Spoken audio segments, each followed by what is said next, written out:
রেলগাড়ির কামরায় হঠাৎ দেখা, ভাবিনি সম্ভব হবে কোনোদিন।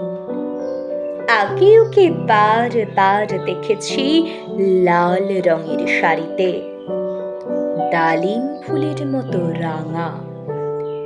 আজ পরেছে কালো রেশমের কাপড়, আঁচল তুলেছে মাথায়, দোলন চাপার মতো চিকন কোর মুখখানি ঘিরে।